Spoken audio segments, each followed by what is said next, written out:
Aquela com ferrão que pica a gente, só chegou ao nosso país muito tempo depois do Cabral. Trouxeram pra gente. Em Goiás há criatórios de abelhas sem ferrão espalhados por parques de todo o estado.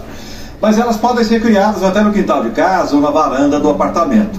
Nós fomos conhecer um projeto que fica numa reserva ambiental.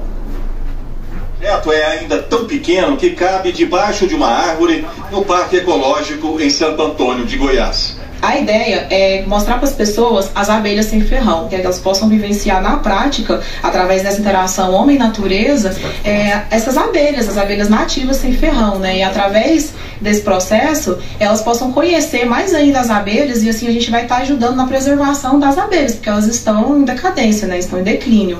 Gisana é casada com o Guilherme. Os dois criaram o meliponário. Nome difícil para resumir um criatório de abelhas sem ferrão. As abelhas com ferrão, elas foram introduzidas no Brasil. Agora, no mundo, a gente tem 550 espécies de abelhas sem ferrão. No Brasil, a gente tem de 250 a 300, porque tem algumas que ainda estão em fase de catalogação.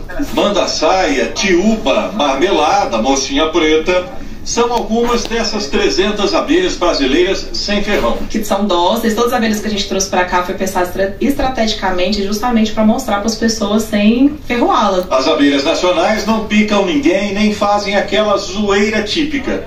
São bem mais sossegadas, mas produzem menos. As pessoas não conhecem as abelhas, né? A maior parte das pessoas conhece apenas a abelha Europa africanizada, que é aquela abelha que tem um ferrão. Mas na verdade as abelhas brasileiras, elas precisam ser preservadas e conhecidas pelas pessoas, porque muitas pessoas estão confundindo com maribondo, estão matando, estão jogando agrotóxico. O mel também é mais claro e tem cheiro e gosto mais suaves.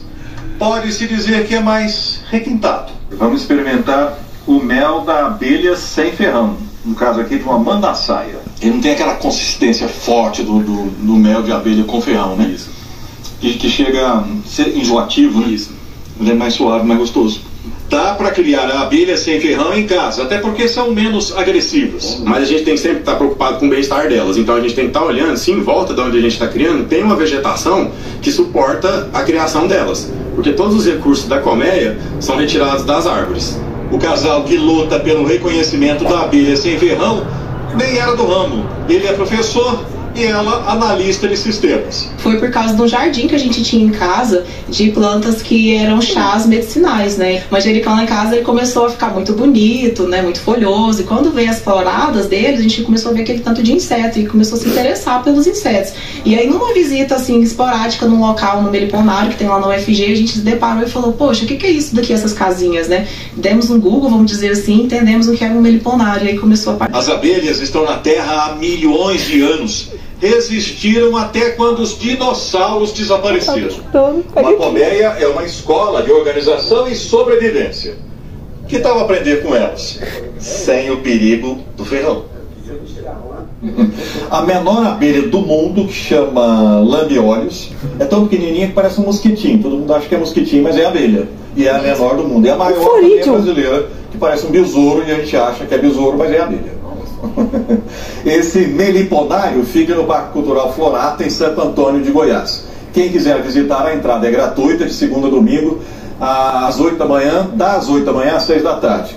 E como eu disse no começo da reportagem, um experimento bem pequenininho, mas com uma proposta muito interessante. E a região lá do Parque Florata é muito bonita também. Bora! Bora!